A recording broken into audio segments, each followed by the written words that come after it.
Living in a neighborhood governed by a homeowners association, HOA, can be a double-edged sword.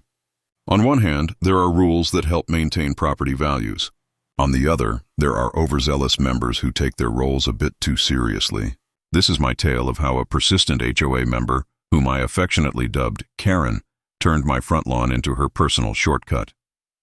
The annoyance started innocently enough. I noticed that my neighbor Karen frequently cut across my lawn to avoid walking an extra block around the cul-de-sac.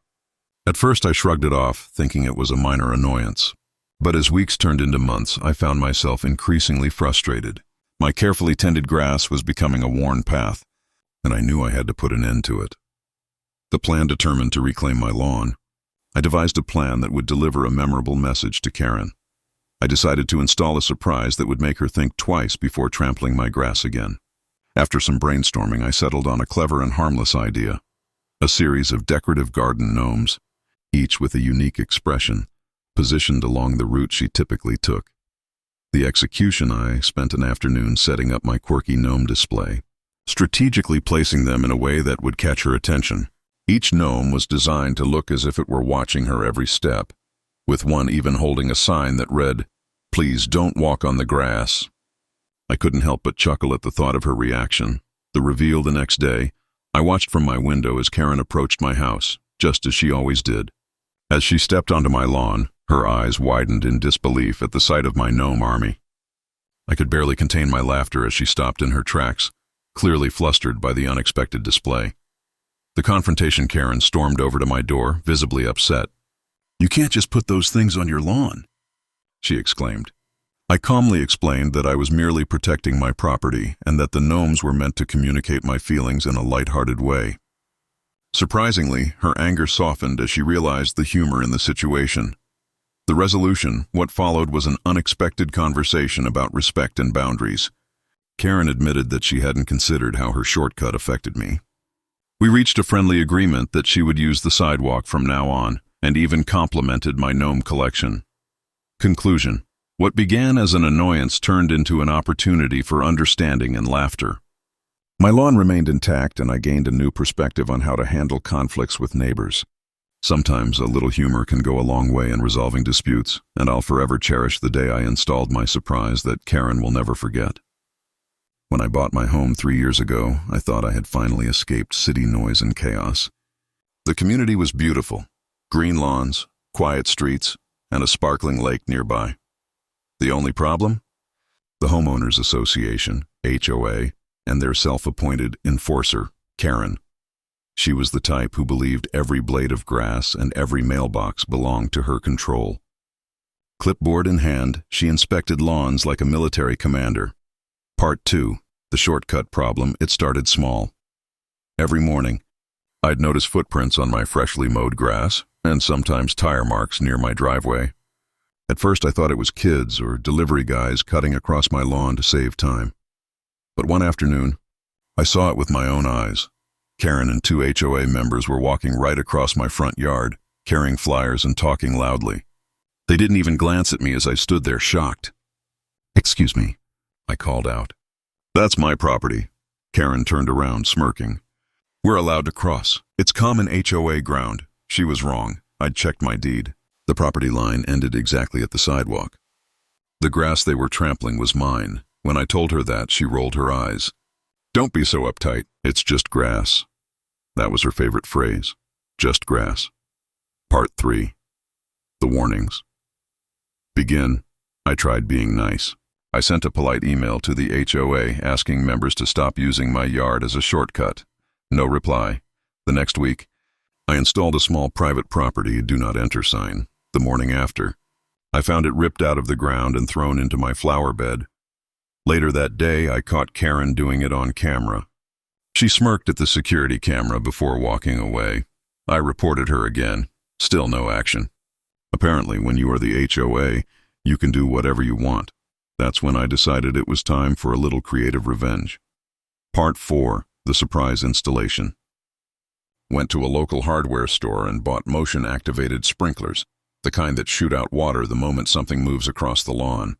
Then, I connected them to my security system so I could record every reaction. One fine Saturday morning, I turned them on and waited. Sure enough, around 9:30 a.m., Karen came walking down the street with her clipboard, wearing sunglasses and that usual "I own this place" look. She stepped right onto my grass. Psh! A powerful jet of water blasted straight at her legs, soaking her from head to toe. She screamed like she'd been electrocuted. Then another sprinkler hit her from the other side. A perfect crossfire. By the time she ran off my property, she looked like she'd gone swimming in her clothes. I have the entire thing on video, 4K clarity. Slow motion included. Part 5. The HOA meeting. 2 days later, I got a summons from the HOA to appear at a meeting for harassing and endangering a community member. I showed up with my laptop and smiled. Karen sat across from me. Still glaring, her hair freshly blow-dried, the HOA president began, "We received a complaint that you attacked Ms. Parker with sprinklers." I clicked play. The screen showed Karen walking onto my lawn, ignoring the sign, and then getting blasted by the sprinklers. The entire board burst into laughter. The president cleared his throat and said, "Well, it looks like your property, your rules. Case closed." Karen stormed out, dripping with embarrassment instead of water this time. Part 6. The aftermath after that day, nobody ever stepped on my lawn again. Not Karen, not the mailman, not even the neighborhood dogs. In fact, people started avoiding my grass like it was cursed. I ended up getting a few friendly nods from other neighbors, ones who were also tired of Karen's constant policing. And as for Karen, every time she walks by now, she crosses the street, just in case. Moral of the story, respect people's boundaries, or get a surprise shower you'll never forget. Sometimes, the best revenge isn't loud or violent. It's automatic, motion-activated, and comes with a satisfying splash. Okay, this sounds like a classic HOA battle with a very satisfying, potentially mischievous twist. Here's a story based on that title, The Unforgettable Lawn. Surprise Mark Jensen's patience had worn thinner than his favorite college t-shirt. It wasn't the noise or the endless memos, or even the absurd color palette the HOA insisted on for garden gnomes. It was the shortcut, every day, rain or shine, through mud or perfectly manicured grass. The residents of Whisper Creek Estates, led by the indomitable HOA president Brenda Hayes, or Brenda the Destroyer, as Mark privately called her, cut across the corner of his front lawn. They'd stomp a diagonal path from the community walking path to the main road, shaving a mere 15 seconds off their journey, but leaving behind a trampled, muddy scar on Mark's otherwise pristine fescue. Mark had tried everything. Polite signs, "Please use designated path," small decorative fences, mysteriously knocked over, even planting thorny rose bushes, which, to his horror, Brenda simply pruned back herself one afternoon. He'd appealed to the HOA board, only to be met with Brenda's steely gaze and the pronouncement that pedestrian flow takes precedence over individual horticultural whimsy. His polite requests had been ignored. His reasonable arguments dismissed, his rose bushes massacred. Mark decided it was time for a more memorable solution. The master plan Mark was an engineer by trade, a man who believed in elegant, if sometimes over-engineered, solutions. He spent weeks meticulously planning. He measured the exact diagonal path. He consulted topographical maps of his own lawn. Yes, he owned those. He ordered specialized equipment online, delivered in unmarked boxes to avoid Brenda's prying eyes.